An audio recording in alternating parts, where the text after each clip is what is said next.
Chapter 29. Jason was back at school the next day. He hadn't been since the day in the auditorium. Mrs. Douglas still said it was because he was sick.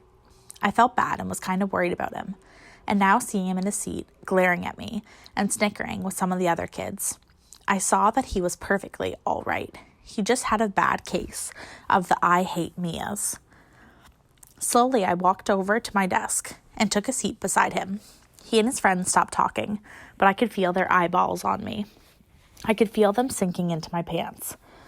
I had on a pair of these thin floral pants my mom got from Goodwill.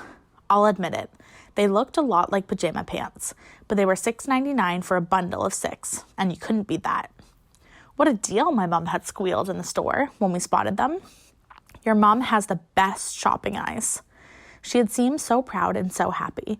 I let her buy them for me, and they were pretty comfortable. But now, all my eyes slid over to the other kids, all of them in jeans. I wondered if it was a horrible mistake. I used to have jeans too. In fact, I boarded the plane in a brand new pair of jeans that my aunt bought for me in Beijing. But they were too small on me now, and a new pair of jeans cost $9.99. Much too expensive, considering how quickly I was growing. Since coming to the motel, I had grown a full inch. A fact not lost on Mr. Yao, who motioned with his greasy fingers every time he came over. See that growth? I paid for that growth. Hey, Mia, Jason said loudly. I looked over at him. He glanced at the other kids, who were all covering their mouths with their hands. They were trying to hold in some terrific inside joke. How come you always wear those pants? Jason asked. The other kids exploded with laughter. I shifted my body away from them. My pants, seconds ago, so soft and comfortable, now felt scorching hot. Ignore them, Lupe said. We were sitting on the grass at recess. I glared at Jason and his friends, who were sitting on the other side, cracking up and pointing at me.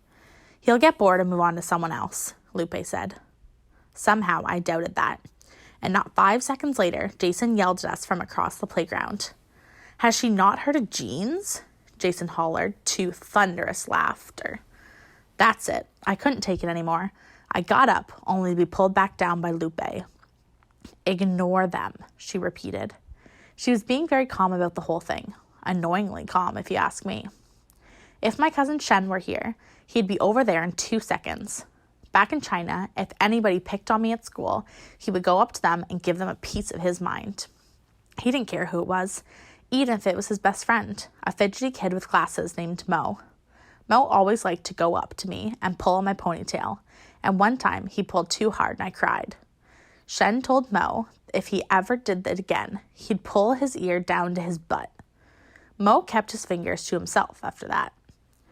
I tried not to think about those memories. Instead, I tried to focus on the words Lupe was saying now.